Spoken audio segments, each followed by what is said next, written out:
E quando eu conheço o candidato através de um mapeamento comportamental, por exemplo, eu já sei o que esperar dele no momento que ele estiver ali na entrevista comigo. Por exemplo, um comunicador, como eu falei, vai ter a tendência de se sobrevalorizar. Não porque ele está fazendo isso, porque ele está mentindo, não.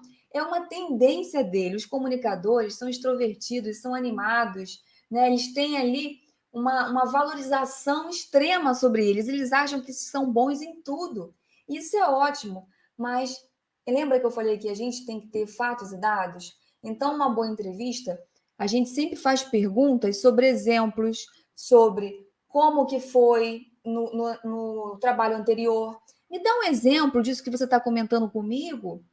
Como que você acha que isso vai funcionar? Porque, de repente, o comunicador ele vai exagerar, porque é a forma dele de falar. Né? Ah, eu vou entregar isso daí em tempo recorde, em 5 dias. Aí você vai ter que contar para ele a história da empresa, das dificuldades que ele vai encontrar lá dentro. Me dá um exemplo onde você, num cenário como eu estou te contando aqui, que a gente tem internamente, conseguiu entregar esse trabalho em 5 dias. Então, você vai preparado para esse tipo de perfil, se você já viu, por exemplo, o mapeamento comportamental antes. Um executor, que é um perfil um pouco diferente, ele já é muito objetivo. O executor tem uma aparência tensa, ele não é tão animado como o comunicador. Ele vai querer que você fale logo para poder ele te responder e para ir embora e resolver aquele momento ali.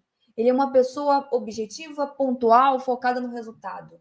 Então, não é porque ele está com uma aparência tensa, porque ele está batendo o dedinho na mesa, ou porque ele está balançando a perna, é que ele não está gostando de você, do que você está falando.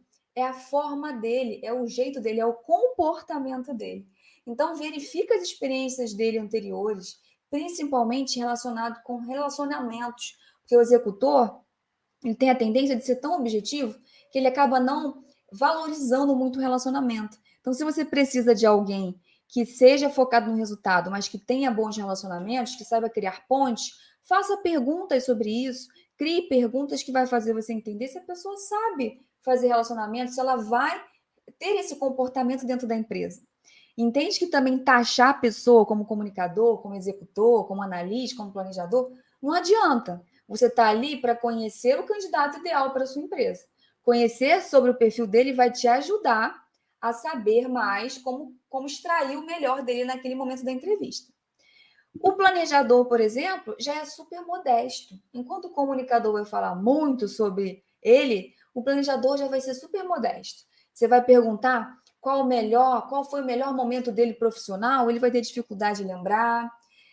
Quando você perguntar sobre, sei lá, um momento de destaque da carreira dele ou naquela atividade específica, ele vai falar de forma muito objetiva. Então, você tem que estimular ele a contar a história, as experiências dele. Estimula ele. O planejador precisa de apoio. Então, não, mais uma vez, não é porque o comunicador se mostrou mais e o planejador menos que o planejador é errado e o comunicador é certo. Pode ser que você precise de uma pessoa planejadora e que ele não está conseguindo mostrar o melhor que ele pode, mas você tem que estimular com perguntas, né, com entrevista que está baseada nas competências, no que você precisa analisar. Já o analítico, ele tem um senso crítico muito alto sobre si. Então, dificilmente o analista ele vai falar que ele faz alguma coisa muito bem, né? Ele vai sempre focar no ponto negativo. Então, ele vai ficar nervoso. O analista ele tem muita dificuldade de se comunicar, de falar, de se expor em público. É aquela pessoa que vai estar suando, que vai tremer, que muitas vezes não vai conseguir falar. Então, você tem que deixar ele à vontade. Você, já conhecendo que ele é analista, você já fala tudo bem, olha, eu estou aqui para bater um papo com você, fica à vontade, releva essa dificuldade de fala, de nervosismo dele. Apoia ele para ele poder falar tudo que você precisa, para ele demonstrar essa pessoa com tanto talento que ele tem. Tá? Então faz sentido para você o que eu estou falando?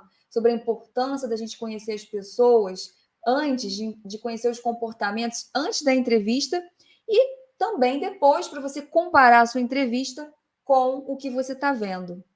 Então, se lembre sempre, gente, as pessoas são diferentes. Como eu disse, nem sempre o candidato que fala melhor é o melhor perfil para o cargo e para a sua empresa.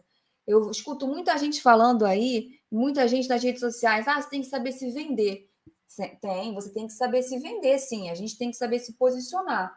Mas não é só aquela pessoa que se posiciona muito bem que é a pessoa que tem as competências necessárias para o cargo.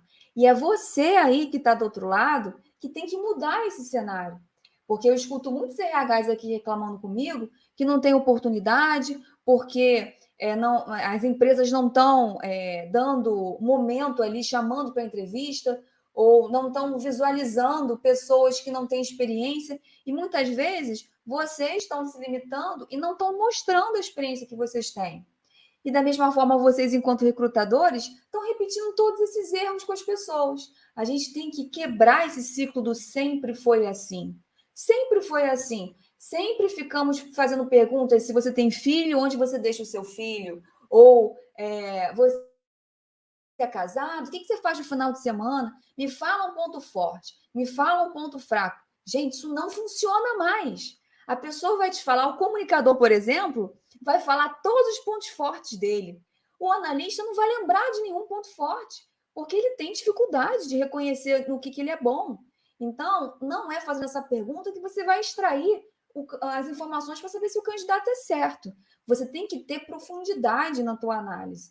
Tá? Então, você aí, enquanto RH, que já está dentro de uma empresa, é que tem que começar a fazer a diferença. E quem não está ainda, vamos começar a entender e mostrar, ensinar as pessoas. Tá? No momento da entrevista, a gente tem que também ensinar, fazer perguntas para o recrutador, perguntas que vão levar ele a conhecer mais você.